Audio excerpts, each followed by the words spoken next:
Welcome to the Tales of Mountain Creek Ranch. I'm Terry Tucker, and this is the Hailey Schoolhouse.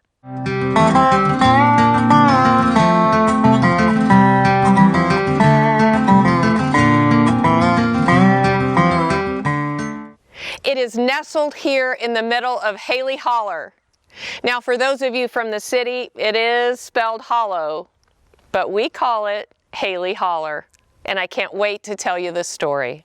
So this is the shell of Hailey Schoolhouse here outside of Shell Knob, Missouri.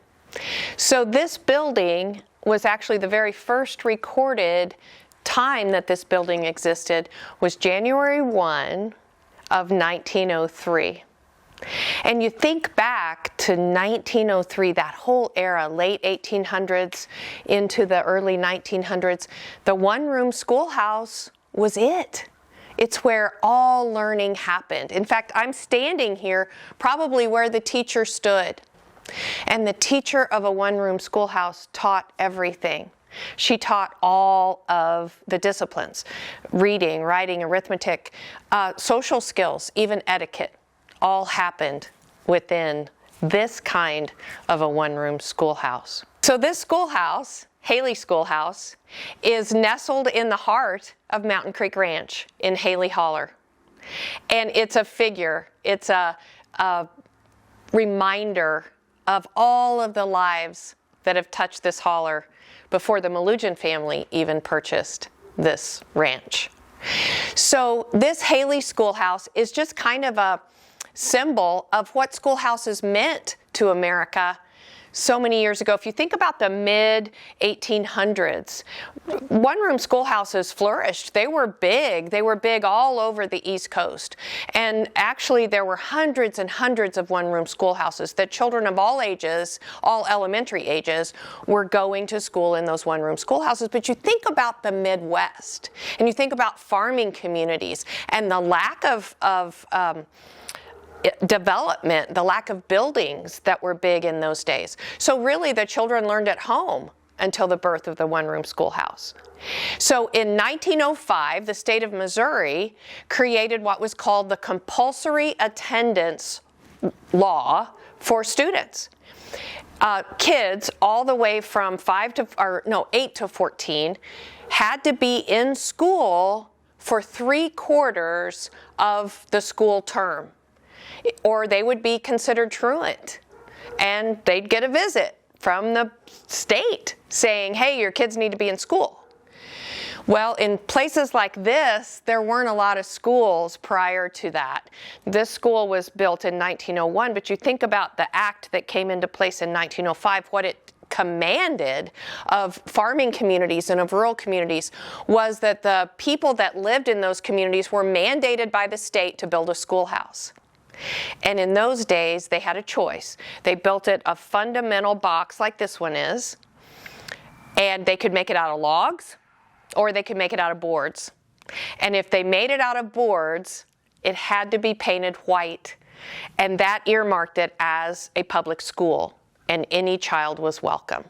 Most of those schools stopped at 8th grade, and the teacher that actually was hired to teach in those one-room schoolhouses most of the time had an 8th grade education herself. So the schoolhouse then became the center of the community. Community meetings were held there. Sometimes they were churches. But anything big that happened in the community happened inside that little white one-room schoolhouse. In 1919, there were 190,000 one-room schoolhouses dotting an American landscape. Crazy, 190,000 buildings that were teaching learning. So today, now let's fast forward all the way to 2024. And there is a huge contingency of people that believe that the concept of the one-room schoolhouse is truly the answer for the renewal and the rebirth of the American education system. So let's look at that. Why would that be? Well, they really cite 4 key principles. The first is that the younger are taught by the older. So you're in a room and you've got a teacher teaching all the disciplines, and she's having to teach it to all the grades. So she teaches to the oldest.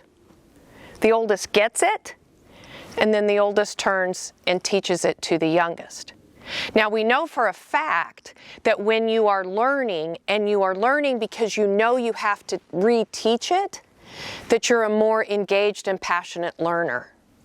So it is proven that the older would more intrinsically get it. They would more absorb it. They would more learn that. So that was one principle. The second principle truly is about bonds forming. You're all in here together. You're in this little bitty box together. And so you learn how to deal with each other.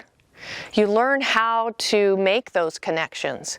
You learn how to have those interpersonal skills that we know today in 2024 are so critical. The third reason that's often cited for that thought or that theory is the accountability theory. If I mess up in there, if I do something stupid, where am I going to go? Like, I really have to hang out. I got to figure it out. I got to find a way to make it work. And so my behavioral choices, I have to own that accountability in there, because there's no special room for me to go to. There's no scream room. There's nothing that helps me get out of that. I got to stay right in it. And so the accountability piece, good or bad, not asking you to agree or disagree, I'm just saying that that's one of the concepts of why this could be the concept for renewal and rebirth of the American education system. And then the fourth reason is no silos. So it's not like we're siloing disciplines. It's not like we're siloing people. So we find out why English plays with math, and why etiquette plays with communication, why those things all kind of merge together. So kind of a neat idea, kind of a neat thought, that maybe everything old is new again, and that we can learn from the lessons taught in the Hailey Schoolhouse. One thing I do know that I agree with 100% is that every culture that infuses learning is a healthier culture. There's all kinds of data and stats that show that in business America, if we can, as leaders, infuse learning into our cultures, ask people, what do you need to learn to be great at this job, and great at your next job, and great at your dream job? What do you need to learn? How can I help you learn that? We know that as leaders, when we infuse that learning in, we have higher retention, we have higher engagement, and we actually have higher productivity and results. Most cultures, most business cultures that have learning as a part of them are in the top 1/3 of their competitive set. If that's interesting to you and you want to learn more, join me on the other side of the mountain for a little bit. I'll see you next time.